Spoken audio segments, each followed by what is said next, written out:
Doakes discovering Dexter's blood slides, to Dexter almost being caught with the Trinity killer, to leaving behind crucial evidence at Travis Marshall's crime scene, Dexter had countless near misses. Throughout the 8 seasons of the show, Dexter almost got caught 52 times. In this video, we're going to break down every moment his secret life, whether as a criminal or a serial killer, was nearly exposed. From the most obvious close calls to the smallest easy to miss details. You won't believe just how lucky he was. The first incident involved Angel Batista, one of the few people in Dexter's life who genuinely liked him. Yet that didn't stop him from nearly uncovering his darkest secret. After a night of drinking, Dexter offered Angel a place to crash, unaware that this simple act of kindness would put him in unexpected danger. The following morning, a hungover and groggy, Angel took in his surroundings, casually noting how neat and organized Dexter's apartment was. His gaze drifted across the room, eventually settling on the air conditioner. Annoyed by the heat, he decided to fiddle with it, completely unaware that just behind the vent lay Dexter's most incriminating possession, his collection of blood slides. For a brief moment, Dexter froze, realizing how close he was to being exposed. If Angel had pulled the panel open, he would have found undeniable proof that his friend and colleague was a serial killer. Thinking fast, Dexter immediately distracting him, steering his attention elsewhere before he would get too curious. Though Angel brushed off the moment without a second thought, Dexter knew it was far too close for comfort. It was a sombering reminder that even those closest to him could unknowingly unravel his life at any moment. The next time Dexter almost got caught was when his brother, the ice truck killer, came dangerously close to unraveling his entire existence. After disposing of Jorge and Valerie Castillo's body at sea, Dexter thought he had wiped away every trace of his kill. But when he arrived at a new crime scene the following morning, Valerie's corpse had mysteriously reappeared, lying exactly where he had ended her life. Someone had retrieved her from the ocean and placed her back at the scene of the crime. While examining the body, Vince Masuka noticed a small but suspicious needle mark on Valerie's neck. Thinking fast, Dexter dismissed it as a bug bite, trying to deflect attention, but Masuka wasn't convinced. He ordered a toxicology report, and when the results came in, Dexter's worst fear was confirmed. Valerie had M99 in her system. No hair, no fibers, COD exsanguination, so far so good. You're hovering. Keep reading. What am I even looking for? Wait for it. This is a prelim. I don't have time for... M99. M99 was no ordinary drug. It required a DEA license, and Masuka wasted no time requesting a list of approved users. That's when Dexter realized his alias, Dr. Patrick Bateman, was on that list. A fake ID Masuka had made for him in Original Sin, now a direct link to him. With little time, Dexter hacked Masuka's email and erased his name, cutting the connection. Harry would frown upon destroying evidence, but he never wanted me to get caught either. If his alias was discovered, there'd be no way to explain it. A forensic expert with access to an untraceable tranquilizer used in multiple homicides would be direct proof that he was the killer, and Miami Metro wouldn't take long to connect the dots. It's also worth considering that Dexter could have easily left a fingerprint or another piece of evidence on the body, though the show never addresses this. Though he narrowly avoided exposure, the threat from this case in particular was far from over. It continued when Oscar, a young Cuban boy, unknowingly witnessed one of his darkest moments. Hidden away in the trunk of an abandoned car, Oscar was terrified and alone, having escaped the Castillo's human trafficking operation. Dexter had just finished killing Valerie and Jorge Castillo, unaware that someone was watching him. By the time morning came, Miami Metro was swarming the yard, investigating the gruesome scene left behind. When they discovered Oscar trembling inside the trunk, it set off alarm bells for Dexter. The noose is tightening. If Oscar had seen him, even a glimpse, it could mean disaster. But fate, or perhaps sheer luck, spared Dexter once again. When asked to describe the man he saw that night, Oscar recalled not the image of a killer, but something else entirely, his savior. His sketch, instead of resembling Dexter, bore the likeness of Jesus Christ himself. If the sketch had resembled Dexter, it could have triggered an investigation into him, ultimately leading to his downfall. A near miss, but a chilling reminder that no matter how rigid the code was, he couldn't predict everything. The next time Dexter nearly got caught, it wasn't as a killer, but as a suspected pedophile. Let me explain. Determined to confirm Jeremy Downs as a worthy target, Dexter tracked him to Flamingo Park, blending into the background as he observed the young killer. Disguised in a hoodie and sunglasses, he maintained a careful distance, but Jeremy was more perceptive than he expected. When Jeremy suddenly turned to face him, offering to sell himself, Dexter remained composed, firmly instructing him to keep walking and look ahead. But before Dexter could make his next move, Jeremy spotted approaching officers. In a split-second decision, Jeremy bolted, drawing immediate attention from nearby cops, including Sergeant Doakes. Without hesitation, Doakes shoved Dexter aside in his pursuit, barely acknowledging his presence. Thrown off balance and vulnerable, Dexter scrambled behind a tree, watching as Jeremy was tackled and arrested. A wave of relief washed over him. No one had recognized him, but the moment had been far too close. If anyone had seen him, or if Jeremy had pointed him out, Dexter would have no defense. He might not have been exposed as a killer, but being seen near a young boy known for offering himself could have branded him as a pedophile. A charge just as life-ruining. In a department full of detectives trained to spot deception, even suspicion was a risk that he couldn't afford. The next moment on this list takes us back to Dexter's childhood, when his lack of control nearly cost him everything. As a teenager, Dexter felt the darkness growing inside him, an urge he barely understood. When a bully named Joshua pushed him too far, Dexter seized the moment. Knife in hand, he stalked his tormentor, ready to strike in the middle of the schoolyard. But before he can act, Harry stopped him. I told you to walk away.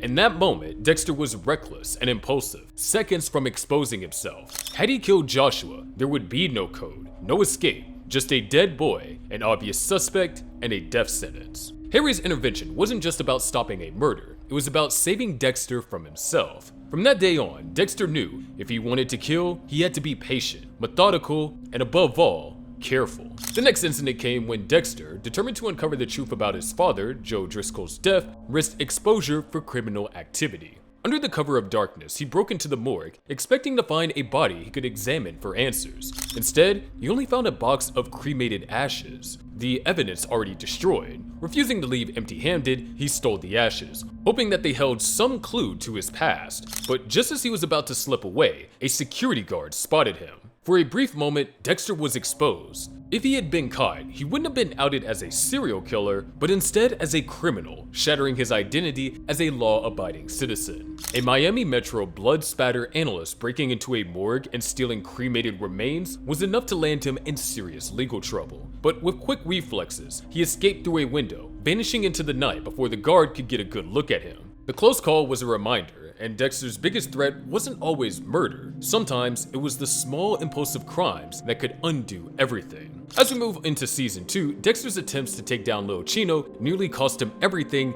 multiple times. A towering enforcer for the 29th Street Kings, Little Chino was a brutal killer, but when Dexter finally had him on his table, things went wrong. As Dexter prepared his tools, Chino tore through the plastic restraints with sheer strength. In an instant, he was free, forcing Dexter to dodge as Chino fought his way out and disappeared into the night.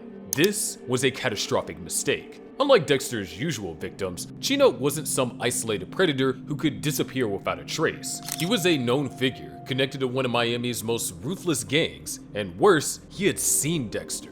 If Chino had gone to the police, he could have easily identified Dexter at the station, ending his double life in an instant. Although, I feel that this is unlikely for a gang boss murderer. Chino's escape forced Dexter to face his own shortcomings. His confidence was shaken, his precision compromised, and for the first time in a long time, he was the one being hunted. If you're enjoying the video at this point, please subscribe. I know I have an ambitious goal, but I'm trying to hit 100,000 subscribers before the end of the month, and so if you can help out, I'd really appreciate it. Another moment that could have unraveled Dexter's secret life came when Doakes nearly caught him researching Jimmy Cincio, a potential target. Doakes had been watching Dexter for weeks, growing more convinced that there was something off about him. As Dexter sat at his desk, pulling up information on Cincio, a suspected poisoner he had already failed to kill, he was momentarily lost in thought, distracted by his own frustration. That lapse nearly cost him everything. When Doakes walked in, Dexter had no time to hide the incriminating files. Thinking fast, he switched to a porn site, buying just enough distraction to avoid suspicion. So what's that, a titty site? Oops, caught me. Bullshit. What the hell were you really doing in here? The tits are right there. Doakes, however, wasn't fooled so easily. He immediately questioned why Dexter, a man who had never rented a single adult video, was suddenly browsing explicit content at work. While the excuse worked in the moment, the interaction only added to Doakes' growing list of reasons to suspect Dexter. Had Doakes gotten a closer look at his screen and seen Jimmy Cincio, he might have started connecting the dots between Dexter's interest and the Bay Harbor Butcher's profile. It may be a bit of a reach, but as we see throughout the series, the smallest details are what makes and breaks these cases. This acted as another warning that Doakes wasn't letting up, and Dexter was running out of room to hide. And trust me, we'll see much more of Doakes here later in this video. The next incident came when he almost attacked Doakes, believing that he was being followed by Little Chino. Dexter was already on edge, knowing that Doakes had been shadowing him for weeks, determined to tie him to the ice truck killer. While hunting Little Chino, he noticed a car following him, too persistent to be a coincidence. Convinced the gang enforcer was closing in, he pulled into an alley, grabbed his police flashlight, and prepared to strike. But as he shone the light on the driver, he realized it was Doakes. For a brief moment, Dexter was caught in raw aggression, dangerously close to exposing himself. Who else you got following you? Apparently no one. Thinking fast, he played it off, acting relieved to see Doakes in a bad neighborhood, and jokingly warning him to lock his doors. It was enough to defuse the situation, but the damage had been done. Doakes now had further confirmation that Dexter wasn't just a forensic nerd. He was someone who could fight, someone who knew how to handle himself in dangerous situations. If Dexter had given in to his instincts even for a second longer, he could have attacked an active duty sergeant, a reckless move that would have exposed his true nature and unraveled his criminal life. One of Dexter's most dangerously close calls came when Rita confronted him about Paul's missing shoe, a seemingly insignificant object that could have unraveled his entire secret life. When Paul was sent to prison for drug abuse, Rita dismissed his claims that Dexter had set him up, but when she found his shoe outside her house, doubt crept in. Confronting Dexter, she demanded answers. Caught off guard, Dexter had no explanation that wouldn't raise even more suspicion. With no other way out, Dexter did what he did best: improvise. To keep Rita from digging deeper, he steered the conversation towards a different deception, admitting to being an addict, just as she had suspected. It was a gamble, but it worked. Rita believed that Dexter was coming clean about something, believed his lie, and saw his secrecy through the lens of an addiction rather than murder. Had Rita pushed a little harder, she might have uncovered the truth. Not just that, but on another day, she could have reported Dexter for assaulting a man and injecting him with drugs, a crime that would have put him behind bars for a long time. In that moment, Dexter had been inches from exposure, saved only by a well-placed half-truth. And in the next incident, Dexter came much closer than that. As the Bay Harbor Butcher investigation intensified, a seemingly routine boat cleaning nearly led to Dexter's demise. Dexter knew he had to keep up appearances, so he took to the Marina to meticulously scrub down his boat, ensuring no trace of evidence remained. What he didn't realize was that Miami Metro had installed surveillance cameras at Coral Cove Marina, hoping to catch the Bay Harbor Butcher in the act. As Dexter worked under the cover of darkness, unaware he was being watched, the footage captured him methodically cleaning his boat. An innocent act to most, but a damning detail to those investigating the case. By the time Dexter learned about the video, it was already in police's hands, a ticking time bomb waiting to expose him. Thinking fast, at the station, he pulled the fire alarm, causing chaos in the station and buying himself just enough time to slip into the evidence room and erase the footage before anyone could see. It was a reckless move, but it saved his life. Had he failed to realize that he was being recorded or hadn't deleted the files in time, his secret would have been exposed, and the hunt for the Bay Harbor Butcher would have ended him in handcuffs. But that's nothing compared to arguably the biggest chance Dexter had to be caught.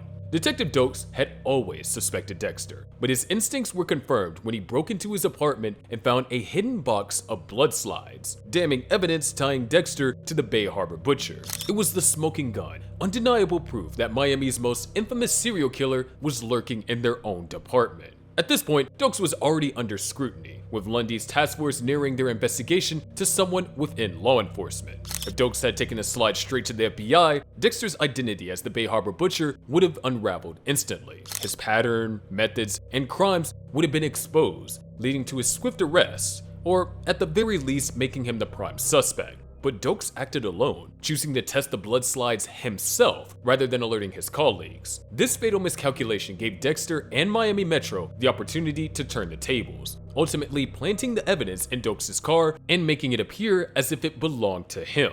Had Doakes followed protocol instead of his instincts, Dexter's reign as Miami's unseen predator would have ended that night. For me, I wasn't sure why Doakes didn't just turn in the evidence, but looking back, it likely wouldn't have been admissible in court, and he still would have looked guilty. but let me know what you guys think in the comments. Another time Dexter risked exposure as the Bay Harbor Butcher was when Special Agent Lundy confronted him about Anthony Rodrigo, a suspected murderer who walked free due to Dexter's faulty blood work. Rodrigo later vanished, becoming another victim of the Bay Harbor Butcher. With Lundy narrowing on the theory that the Butcher was someone within law enforcement, Dexter found himself dangerously close to exposure. By this point, Lundy already suspected that someone in Miami Metro had inside knowledge of the case, and Rodrigo's disappearance, directly linked to Dexter's forensic work, only added to the pressure. When Lundy confronted Dexter, it was clear that the agent was suspicious. So, the Rodrigo case. Let's talk about that one. Okay. Kind of blew it, didn't you?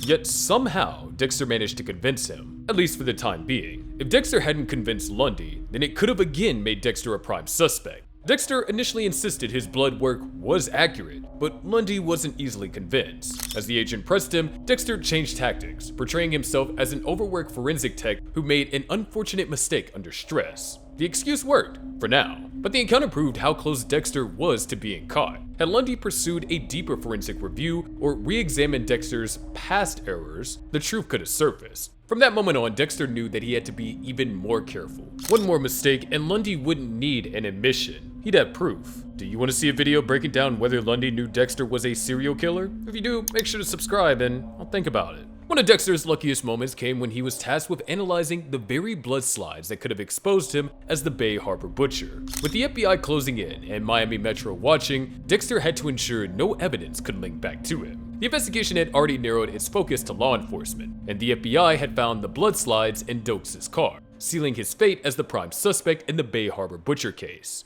In a stroke of luck, the FBI assigned Dexter to analyze the very slides that could have exposed him. Looks like I won't find any prints or DNA on this box. I can chalk it up to how careful Doakes is. With the evidence in his own hands, he calmly and methodically wiped the box clean, erasing any traces of his involvement. Had anyone else handled the forensic review, they would have found fingerprints proving that Dexter was the Bay Harbor Butcher. This was one of the biggest examples of plot armor in Season 2 for me, but it didn't stop there. Dexter faced one of his most dangerous moments when James Doakes finally cornered him in the Everglades, catching him in the act with the dismembered remains of his latest victim. That's right, motherfucker. It's over. How'd you find me? GPS tap on your boat. Jesus Christ, Morgan. Jesus fucking Christ, you're the Bay Harbor Butcher.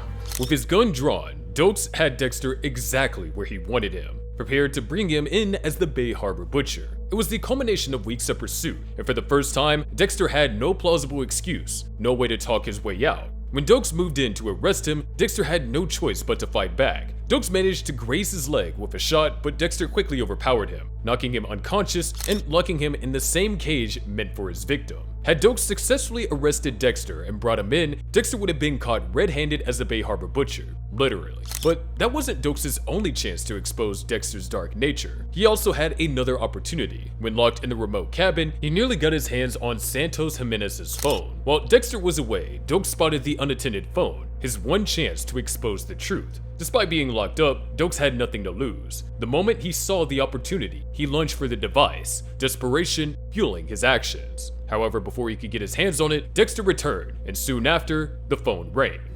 Sergeant, why would you hide a dead drug dealer's cell phone from me? You working on an exit strategy? I'm afraid that's not gonna happen. He swiftly snatched the phone away, ensuring Doakes remained cut off from the outside world. Had he succeeded, a single call could have changed everything, putting Miami Metro on high alert and sealing Dexter's fate. The close call was a stark reminder of how easily everything could fall apart. From that moment on, Dexter knew that he had to tread carefully. Doakes was too dangerous to keep alive, yet killing him outright would break the code. His threat to Dexter's secret life became even more evident in the next incident. The moment we had all been waiting for arrived when James Doakes finally escaped his cage, giving him a real chance to expose the truth. Fleeing the Everglades, Doakes ran straight into Esteban and Tio Famosa, drug smugglers retrieving cocaine from the same cabin. Mistaking him for a threat, they knocked him unconscious and took him hostage. When Dexter returned and saw Doakes in their hands, he realized how quickly the situation could spiral out of control. Acting fast, Dexter eliminated Esteban inside the cabin, then used Doakes as a distraction to take down Tio. For a brief and unusual moment, Dexter and Doakes found themselves working together, but their uneasy truce was short-lived, as Doakes was soon locked back in the cage. Had Doakes not been stalked by the Famosa brothers and made it back to civilization, he could have exposed Dexter as the Bay Harbor Butcher. The escape was a chilling realization that Doakes just couldn't be left alive. Yet, rather than eliminating him, Dexter considered an alternative, far more damaging, turning himself in. I'm thinking about turning myself in. That's a good call, Morgan.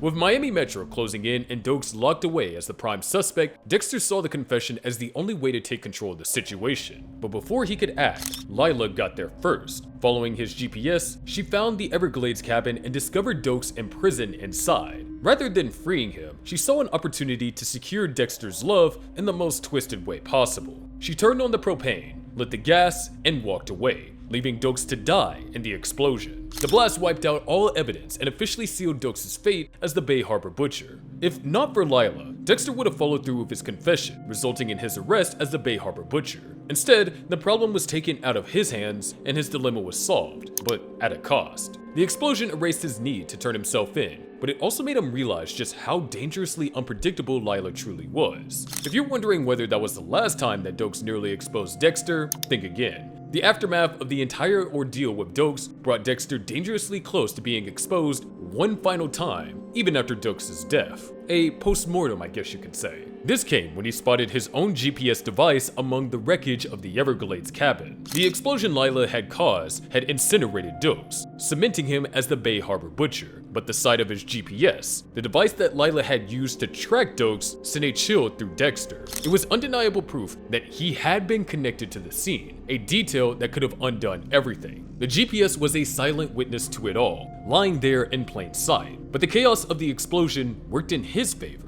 The device went unnoticed, and Dexter walked away. If investigators hadn't traced it back to him, Dexter could have been placed at the scene, forcing them to question his connection to Doakes and the Bay Harbor Butcher killings, ultimately unraveling his secret double life.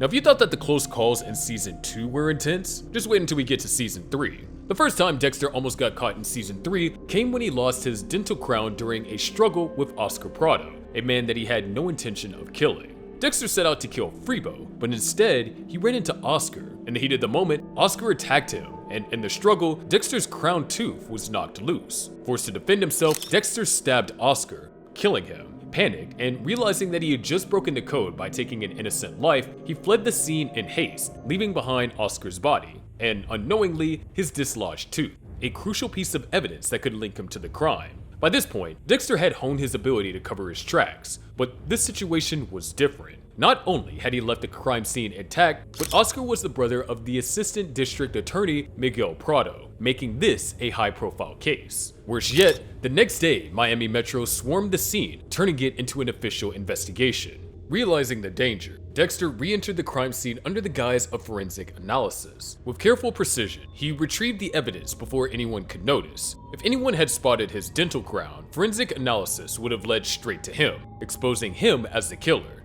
It was a rare, reckless mistake, one that nearly cost him everything. This close call served as yet another reminder that one misstep, one overlooked detail, and his double life could come crashing down.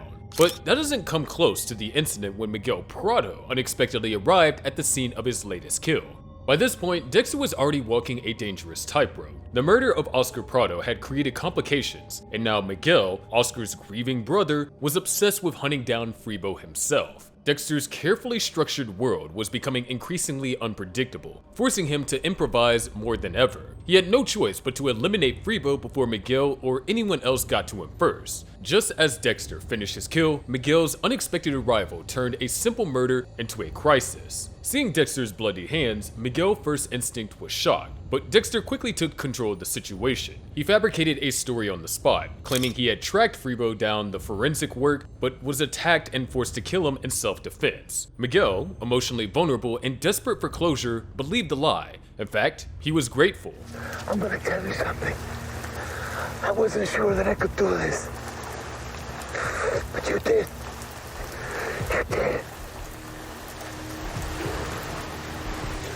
We're gonna get rid of the evidence. The danger, however, wasn't over. Miguel, overcome with emotion, tried to enter the garage to see Freebo's body for himself. Dexter had to act fast. He skillfully redirected Miguel's attention, convincing him to leave before he can step inside. It was a masterful display of manipulation, but the encounter left Dexter shaken. This was too close. If Miguel had reacted differently, either by reporting the murder immediately or after witnessing Dexter's ritualistic killing would have been exposed to Miami Metro. Though Miguel's trust and friendship in Dexter would grow after this, it also introduced a new problem. Miguel was a wild card, and we'll see that with this next incident here in this video. Miguel Prado's trust in Dexter nearly became his undoing when he considered telling his brother Ramon that Dexter had killed Freebo, a revelation that could have shattered Dexter's carefully crafted cover. Miguel and Dexter's secret alliance formed after Miguel mistakenly believed that Dexter had avenged his brother Oscar by killing Freebo. As their bond deepened, Miguel toyed with the idea of bringing Ramon into the fold, convinced that he can be trusted.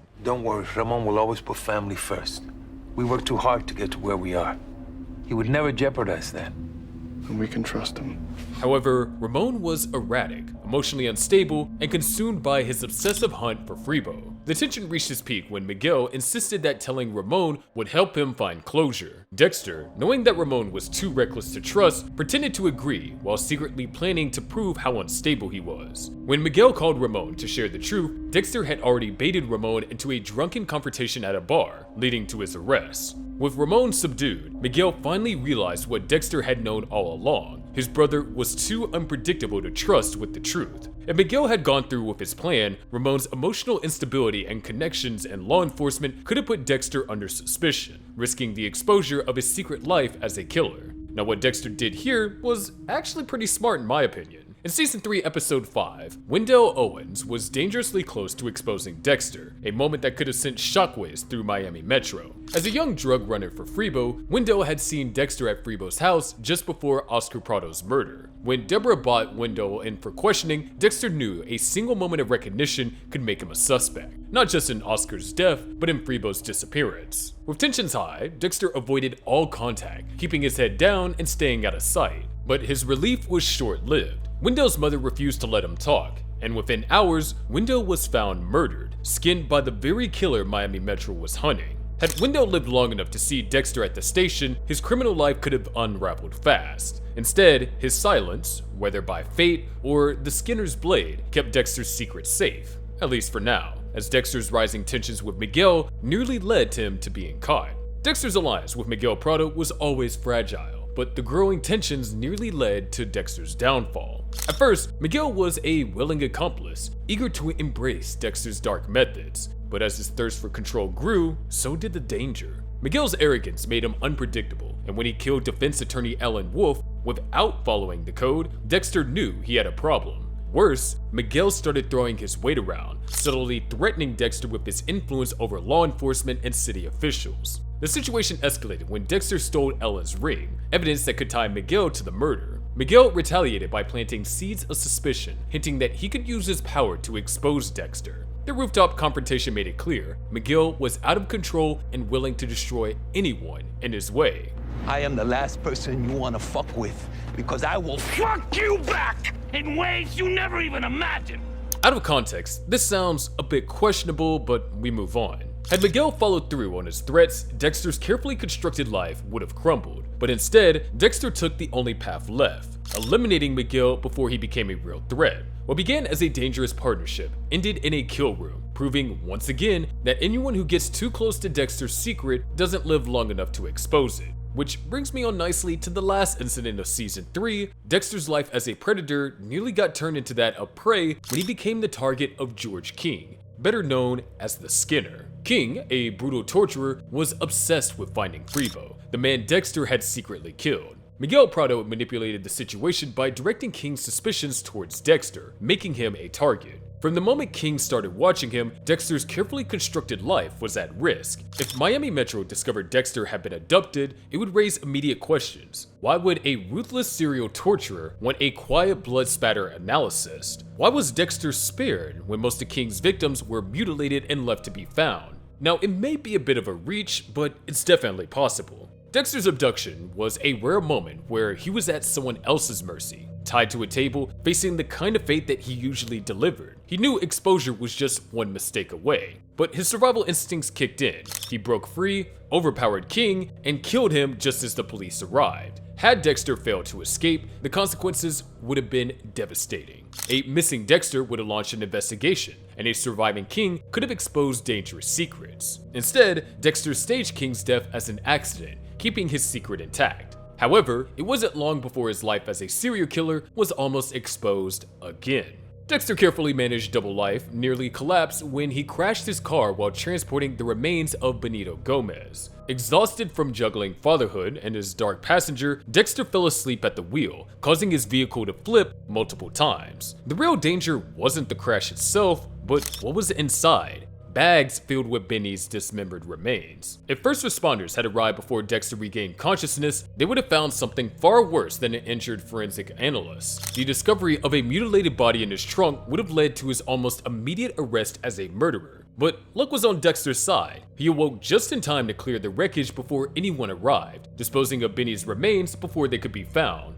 Although it took him a while to remember it. Instead of becoming the subject of a homicide investigation, Dexter walked away with only minor injuries and a valuable lesson. Sleep deprivation and serial killing do not mix. The next close call came when Dexter's fight with Zoe Krueger almost left behind evidence that could have exposed his secret. With his family out of town, Dexter set a trap for Zoe Krueger, luring her to his house under the pretense that she was in control. As a cop who had murdered her own husband and daughter, she was confident she could outmaneuver him. But Dexter anticipated her aggression, using it to draw her in. However, she fought back harder than expected, throwing his plan into chaos. During the struggle, she shattered the "I love dad" mug his kids had made for him, scattering shards of glass across the floor. The house bore the marks of their violent encounter: knocked over furniture, disturbed photos, and broken glass. Evidence that, if found, could have shown Dexter's suspicious nature. Dexter acted quickly, cleaning up every trace of the fight before she and the kids returned. By the time they walked through the door, the house looked exactly as it had before, and his secret remained safe.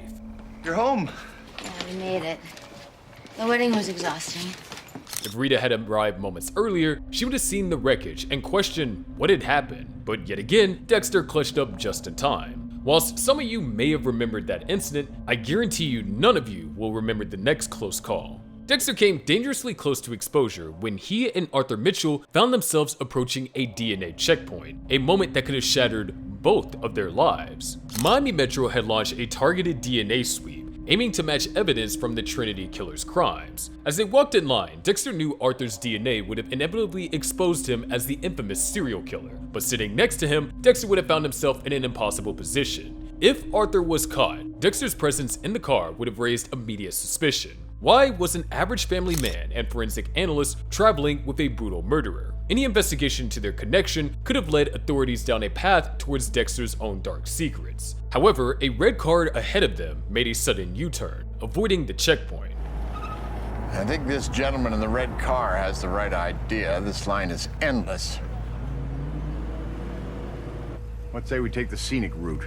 Arthur took notice and decided to do the same, laughing as they veered off course. Unknowingly, Arthur had saved Dexter from a moment of reckoning. If they had gone through with the test, Arthur would have been unmasked as Trinity, and Dexter, his unexpected companion, would have faced questions he couldn't afford to answer. Was anyone else surprised at how calm Arthur was, though? It was like that he didn't even know that he was the Trinity killer. It was really weird. The next time Dexter almost got caught was when Cody crashed through his shed roof, an accident that could have changed everything. While the immediate concern was his safety, a far greater danger loomed beneath the surface: Dexter's hidden trophies. Rita's call to Dexter about Cody's fall included an offhand mention of Elliot suggesting he could remove the air conditioner to get Cody out. Elliot was gonna push on the air conditioner. No, don't. But he didn't.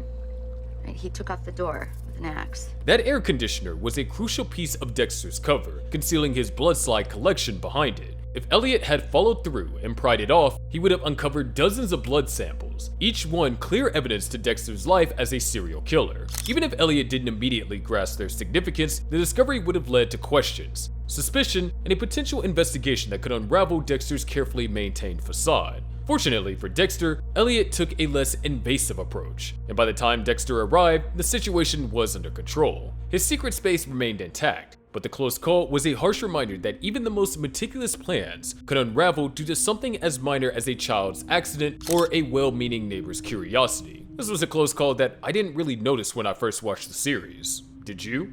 One of Dexter's most reckless moments came when he slammed Arthur Mitchell to the ground in a fit of fury, revealing a side of himself he had always kept hidden. It happened during Thanksgiving dinner, when Arthur's abusive control over his family pushed Jonah to the breaking point. Jonah lashed out, shattering a mirror and tossing his father's precious urn across the room. Arthur retaliated by choking his son, his rage boiling over. Dexter, unable to sit by any longer, acted without thinking, grabbing his belt, yanking Arthur to the floor, and nearly strangling him in front of his terrified family. In that moment, he wasn't Kyle Butler, the harmless friend, he was Dexter Morgan.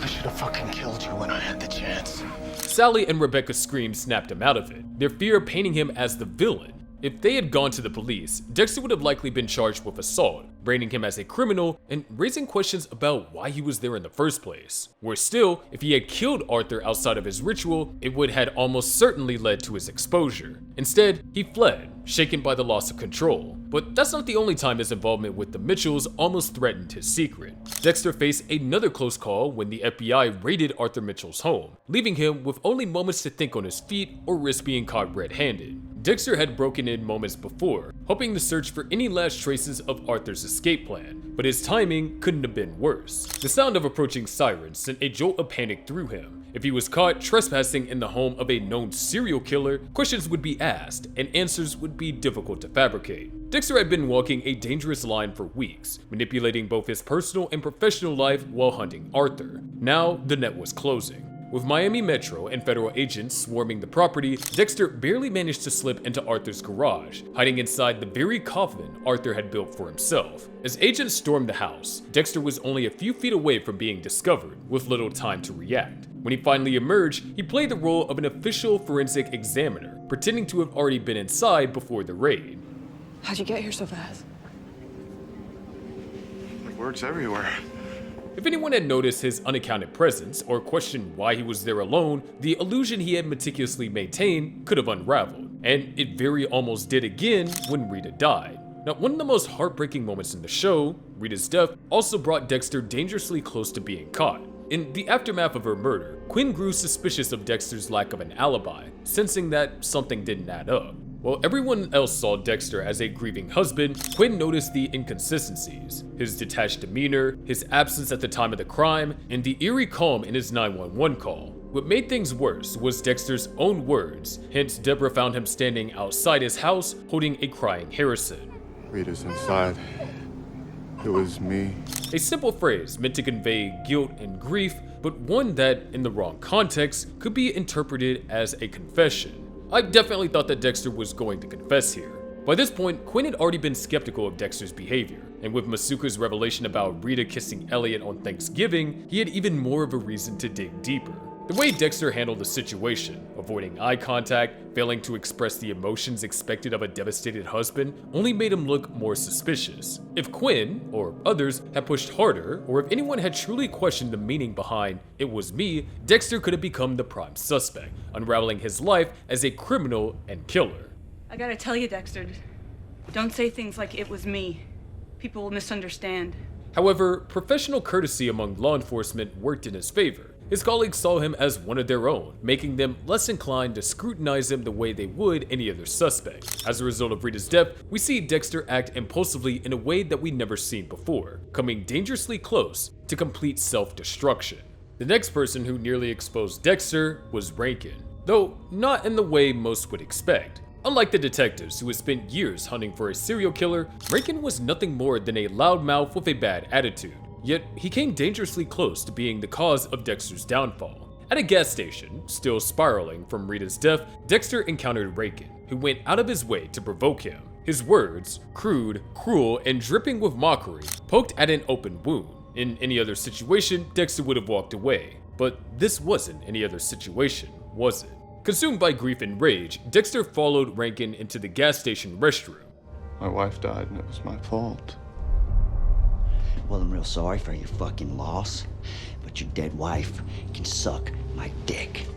There, he beat him to death with a grappling hook. Now, if anyone had walked in, Dexter would have had no way to justify what he had done. This kill fit none of the conditions of the code.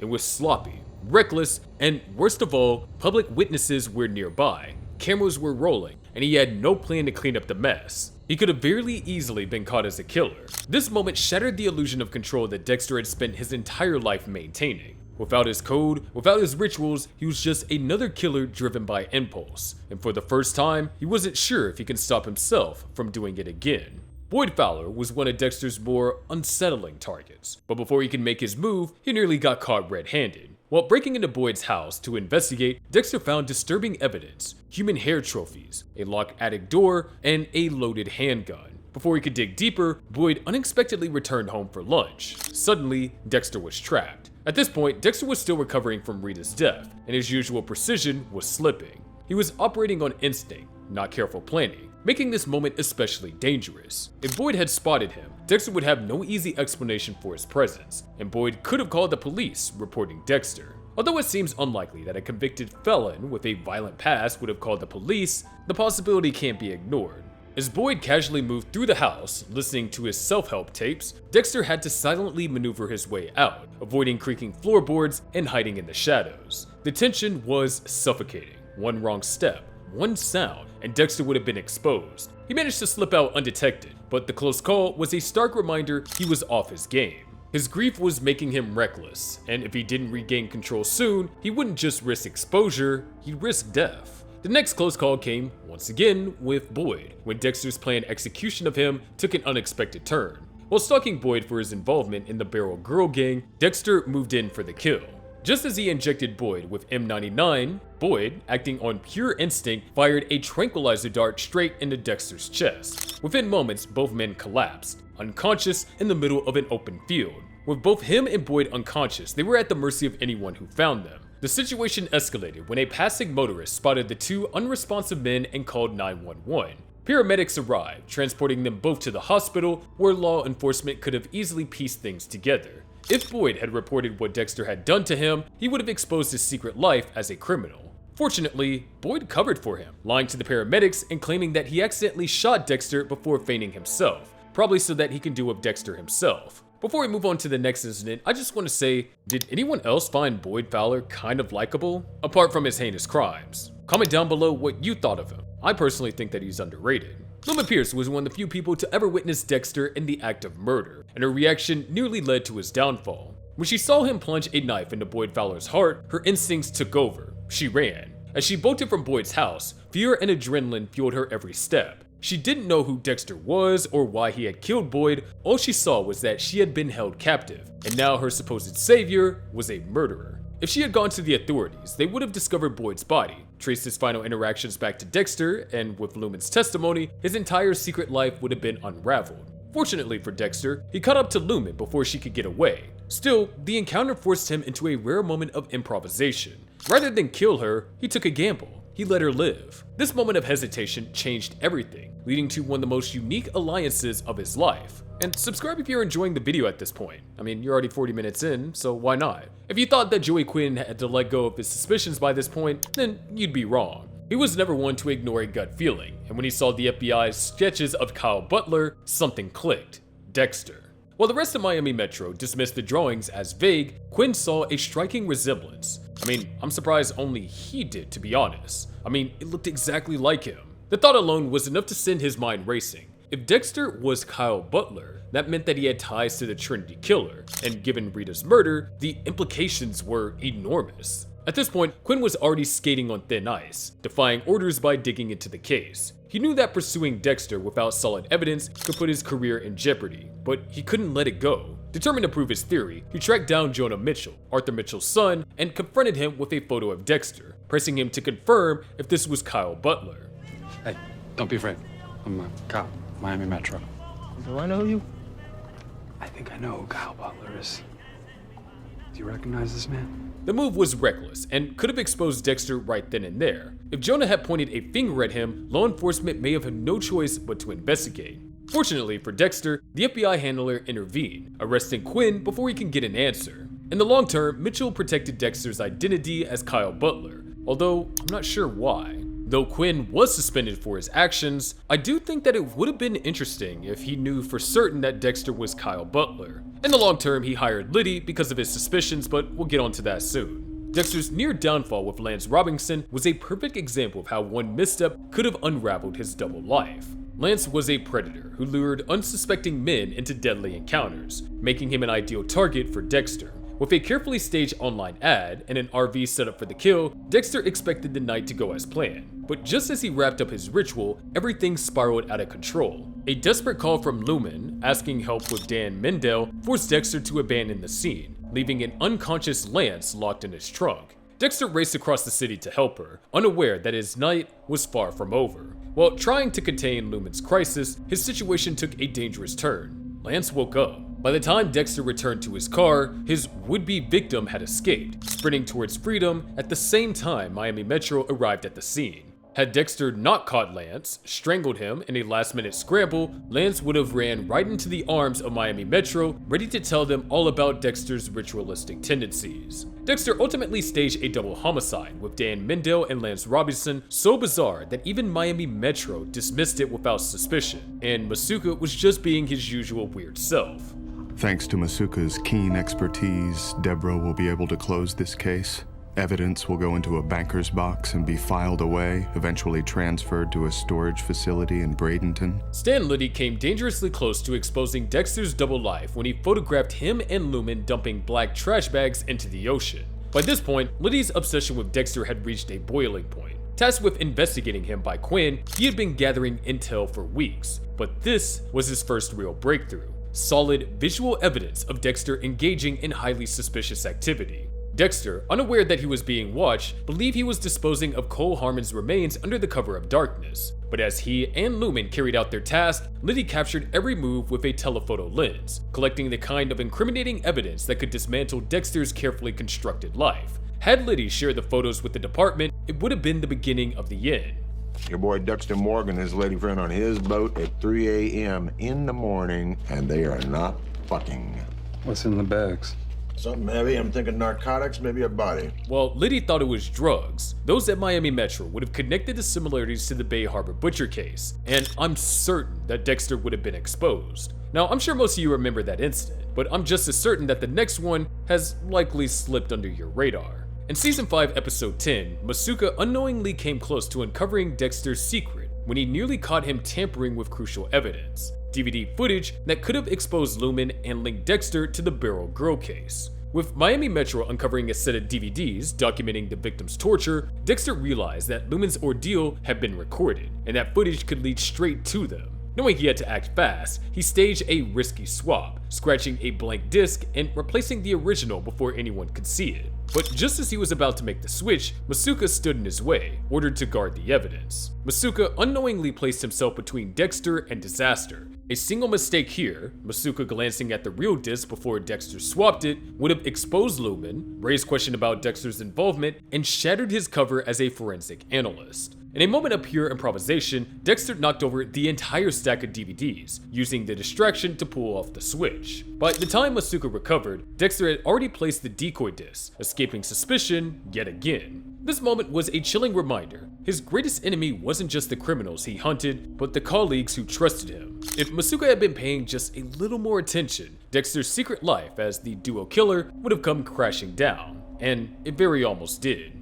In the Season 5 finale, Deborah Morgan came closer than ever to uncovering Dexter's secret when she unknowingly confronted him and Lumen at the site of Jordan Chase's murder. After tracking the vigilantes responsible for the Barrel Girl gang killings, Deb arrived at an abandoned camp where she found Chase's lifeless body. But the real threat to Dexter wasn't the evidence, it was Deb herself, standing just feet away, gun drawn, demanding that the unknown figures behind a plastic sheet step into the light. For a tense moment, it seemed inevitable that Deb would uncover the truth. If she had taken just one more step, she would have seen her own brother, bloodied and standing beside Lumen, exposing him not just as an accomplice, but as a killer. But in an unexpected twist, Deb made a choice, one driven by justice, not law. In an hour, this place will be swarming with police.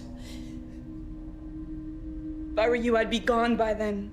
Acknowledging the horrors Chase and his men inflicted, she let the vigilantes go without ever seeing their faces, sparing Dexter from a certain exposure. Had she handled that moment differently, Dexter's double life would have unraveled on the spot, but thanks to Deb's blind mercy, he lived to kill another day. Dexter's next close call came in Season 6, Episode 11, when Travis Marshall nearly exposed his secret by painting his face as the devil in a public tableau, an accusation that, if taken seriously, could have unraveled everything. Travis, fully consumed by his delusions, believed Dexter to be the Beast, and saw it as his divine mission to bring him down. After Dexter staged his own tableau to draw Travis out, the killer retaliated by turning the walls of his latest crime scene into a twisted prophecy, with Dexter's face replacing the devil's in the lake of fire. If Miami Metro had connected the image to Dexter, it could have raised dangerous questions about why a supposed serial killer was targeting him specifically, likely leading to his secret life being exposed. But, in a stroke of luck, Dexter arrived first at the scene and was able to erase his likeness before anyone else could see it.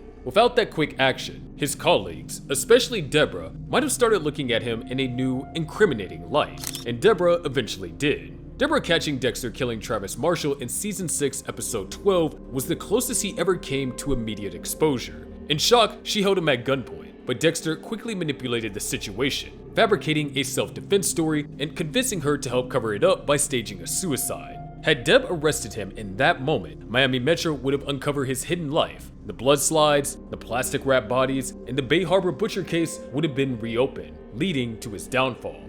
Even after covering for him, Deb couldn't shake her suspicions. By the next morning, she began connecting the dots. Travis's murder resembled the ice truck killer's methods, and her memories of being strapped to a table resurfaced. When she found Dexter's kill tools and blood slides, the truth was undeniable. She strongly considered turning him in, knowing it was the only way to stop him.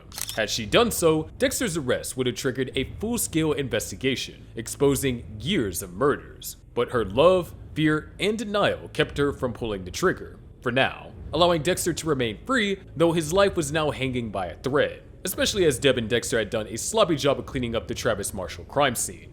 A single overlooked detail nearly exposed Dexter's hidden life, the small pieces of plastic wrap left on Travis Marshall's toe. After staging Travis's death as a ritual suicide and setting the church on fire, Dexter arrived at the crime scene, fully expecting his deception to hold. Miami Metro quickly ruled it a suicide, but as Vince Masuka examined the body, Dexter spotted the damning evidence, a fragment of plastic still clinging to Travis's toe. If Masuka had noticed, he could have connected it to the Bay Harbor butcher's signature kill method, reigniting a long-closed case, or worse, he could have found evidence such as fingerprints or hair linking it directly back to Dexter. In a moment of sheer luck, Dexter discreetly removed the plastic while Deborah distracted Masuka. The near miss proved that when his ritual was disrupted, Dexter's precision faltered, and when his precision faltered, he exposed himself. As we'll see that with the next bit of evidence Dexter left at the crime scene.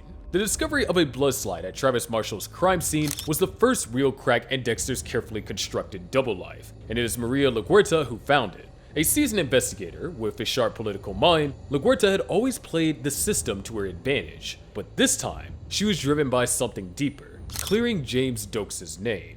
When she had found the slide at the burned church, she immediately recognized its significance, recalling that the Bay Harbor butcher had kept similar trophies. Determined to reopen the case, LaGuerta pursued the truth relentlessly, even when it put her at odds with her colleagues. She enlisted Thomas Matthews, dug into Dexter's past, and uncovered evidence that pointed directly at him. But Dexter was always one step ahead. Using his cunning, he framed LaGuerta to make her look desperate, planting evidence and manipulating those around her to discredit her investigation. Ultimately, LaGuerta's pursuit led to her tragic end. She found herself on Dexter's kill table, but it was Deborah who pulled the trigger, forever altering both of their lives. In the end, LaGuerta was right. Dexter was the Bay Harbor butcher, but her discovery only ensured that she wouldn't live to prove it. A single wedding photo, an overlooked detail from years ago, came dangerously close to exposing Dexter's secret. By this point, LaGuerta was beginning to suspect that James Doakes had been framed and that the real butcher was still at large. With Deborah working alongside her under the guise of helping, the situation was becoming increasingly dangerous for Dexter. When LaGuerta decided to interview Barnes' family, she had no idea how close she was to finding hard evidence that linked Dexter to one of his past kills. As LaGuerta and Deborah sifted through wedding photos, Deb came across a picture of Dexter, standing in the background of the reception, proof that he had been there at the event where Barnes was last seen alive.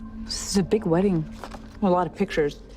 You know, Maybe I should take these back to the station and spend the day going over them. In a split-second decision, she deliberately hid the photo, ensuring that LaGuerta never saw it. Had LaGuerta gotten her hands on that image, it would have confirmed to her that Dexter was the Bay Harbor butcher. Deb's instinctive act of protection was one of the few things that kept Dexter's secret safe, at least for a little while longer. One of Dexter's most reckless kills came at a public firing range where he eliminated Oleg Miknik in plain sight, an act that could have led to his exposure as a serial killer.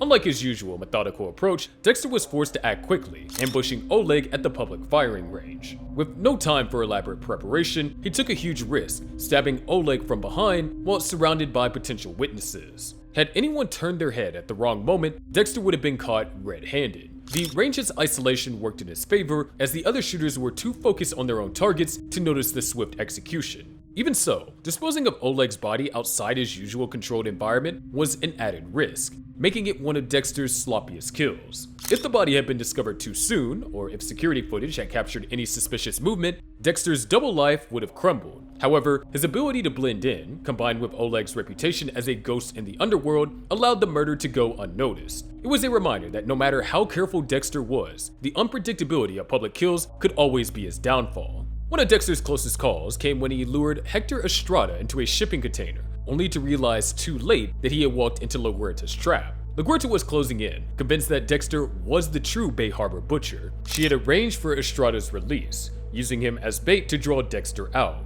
Unaware of the setup, Dexter saw Estrada as unfinished business, the last living man responsible for his mother's murder. The opportunity seemed too perfect, but as Dexter prepared to kill him, Estrada revealed the truth. LaGuerta had engineered his release, hoping he would lead her straight to the real killer.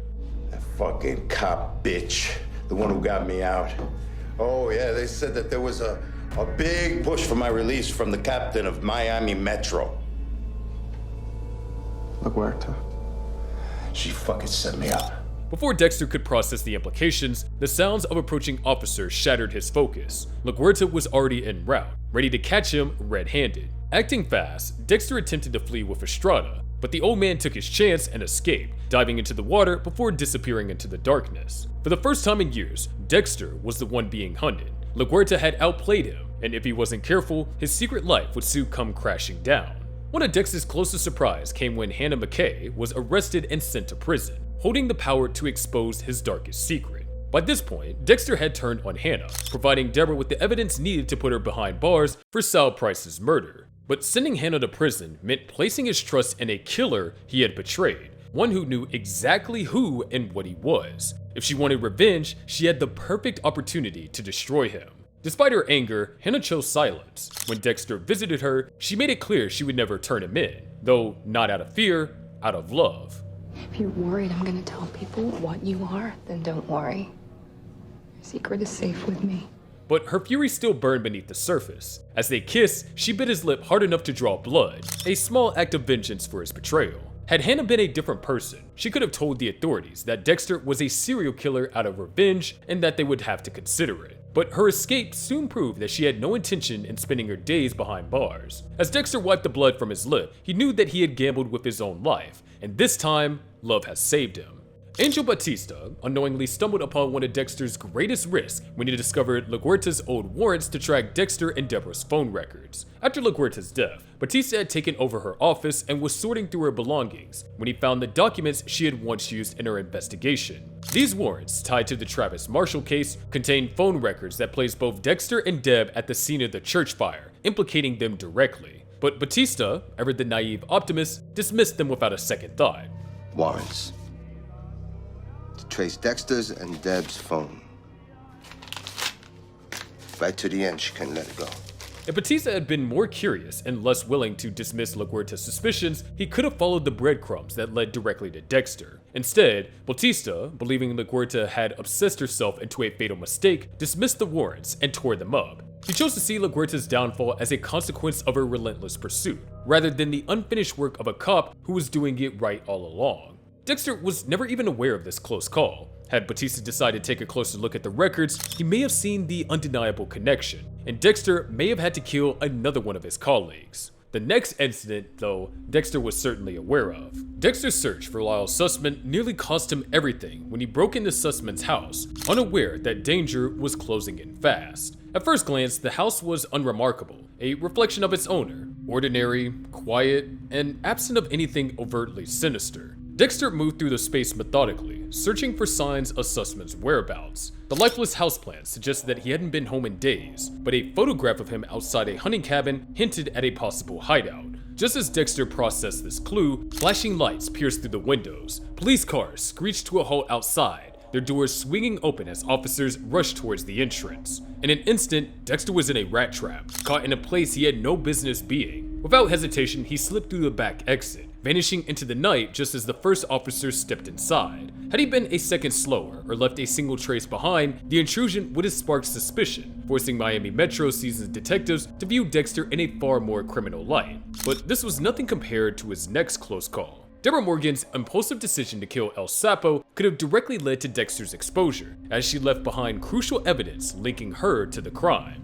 El Sapo, a hitman with ties to Andrew Briggs, had brutally beaten Deb and had stolen the stolen jewels she was tracking. Already unraveling from her guilt over LaGuerta's death, Deb's state of mind was fragile. When she later found El Sapo alone in his car, the rage boiling inside her took over, and she shot him dead. In the heat of the moment, Deb made a crucial mistake, leaving behind traces of her own blood at the crime scene. The police recovered 2 guns, one of which was Deb's, putting her in direct connection to the murder. When Dexter ran a secret blood test, he realized the truth. His sister had killed a man and left behind forensic evidence that could trace back to her. Had Miami Metro linked Deb to El Sapo's murder, her connection to Dexter would have fallen under scrutiny. Her declining mental state, recent ties to another homicide, and erratic behavior could have led investigators to question what else she was hiding, potentially exposing Dexter's double life as a serial killer. However, this didn't happen, as Dexter tampered with the evidence to protect her. But it was damning. Deb's instability was a threat to Dexter's identity, which brings me nicely onto the next incident.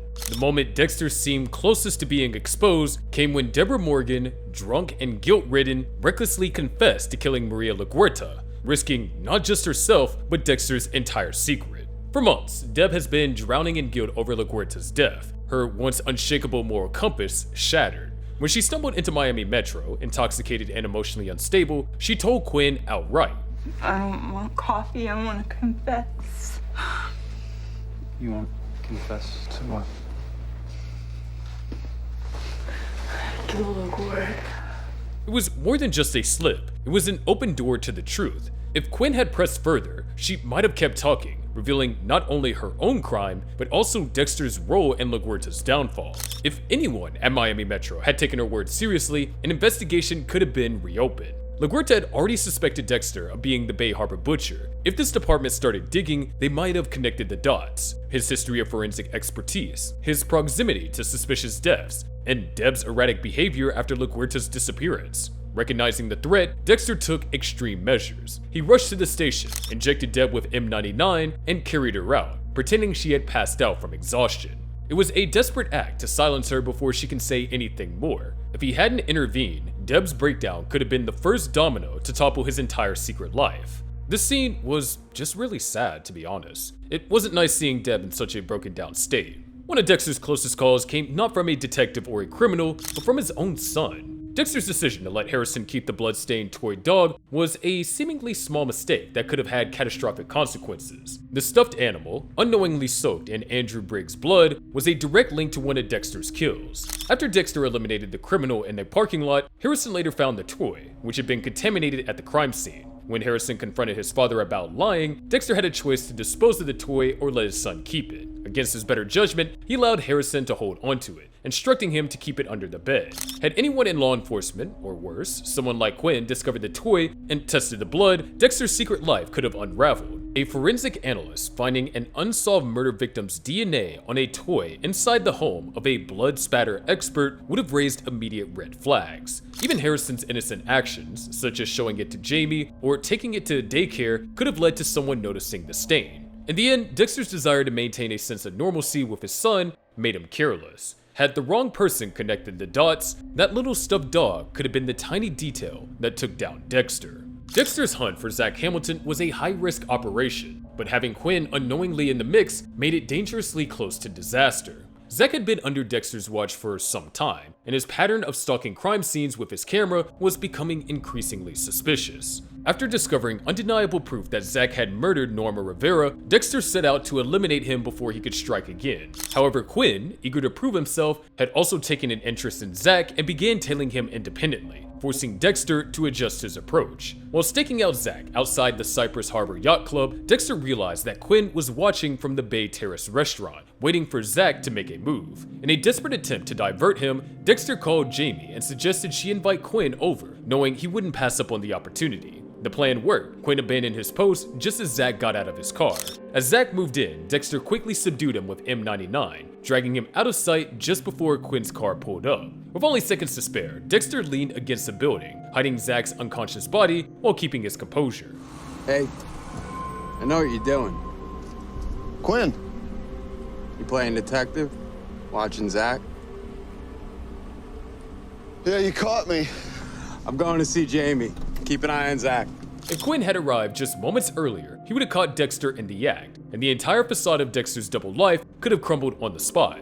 I personally think Quinn saw what happened, and if you want to see my theory on why he didn't do anything about it, be sure to check out my other videos. But that's another story for another time. But this close call was exceptionally close. In one of the most shocking moments of the series, Zack Hamilton's mutilated corpse sitting in Dexter's apartment was the closest thing to a smoking gun. A grotesque calling card left by the brain surgeon, capable of exposing everything. Zack had been a work in progress, someone Dexter had reluctantly taken under his wing, hoping to mold him into a disciplined killer who followed the code. But before their mentorship could take shape, Zack was killed, his head gruesomely carved open, mirroring the brain surgeon's signature.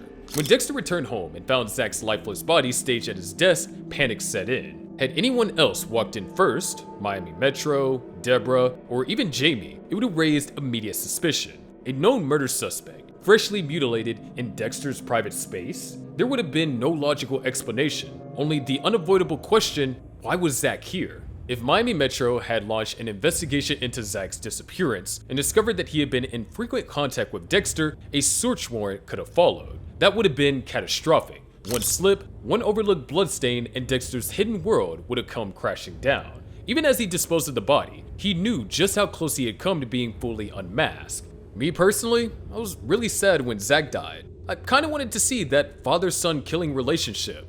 Subscribe if you agree with me. One of Dexter's most precarious moments came when Deputy Marshal Max Clayton questioned him about a drawing Harrison had made, a simple picture of their family that included a blonde woman. With Hannah McKay secretly hiding at Deborah's beach house, Dexter had been doing everything possible to keep her presence under the radar. But children have a way of noticing things, and Harrison had spent enough time with Hannah to see her as part of his life. During a routine visit, Deputy Marshal Max Clayton spotted one of Harrison's drawings, a simple family picture that featured a blonde woman. Given the intense manhunt for Hannah, Clayton immediately took notice. Now who's the pretty lady?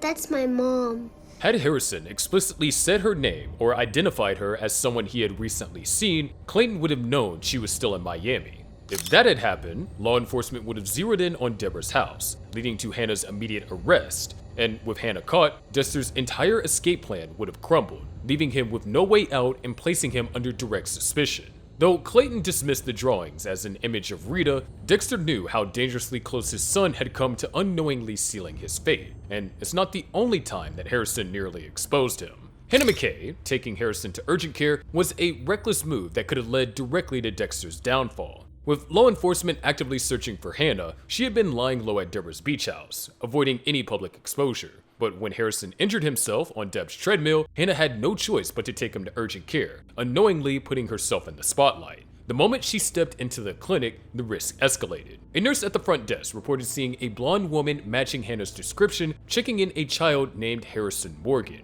That report quickly found its way to Deputy Marshal Max Clayton, a man already suspicious of Dexter and his connection to Hannah. Had Clayton arrived at the clinic just a few minutes earlier, or if the nurse had directly identified Hannah, she would have been arrested on the spot. If that had happened, it would have only been a matter of time before law enforcement traced Dexter's involvement, unraveling his entire escape plan and potentially exposing his darker secrets. Though Hannah narrowly avoided capture, this incident proved that even the smallest misstep could bring Dexter's carefully constructed life crashing down. and we see that again with the final incident of this video. Jacob Elway's suspicion that Hannah McKay was hiding at Deborah's house put Dexter dangerously close to exposure. Elway, determined to cash in on the reward for Hannah's capture, had been relentlessly tracking her. When Deputy Marshal Max Clayton shared a tip about a blonde woman matching Hannah's description taking Harrison to urgent care, Elway zeroed in on Deborah's beach house as a possible hideout. His unexpected visit to Deborah's home was tense, as he pushed past her under the pretense of returning some of her belongings. Scanning the house, he noticed details that didn't add up. The table set for 4, an expensive handbag, and designer shoes. Hey, Elway.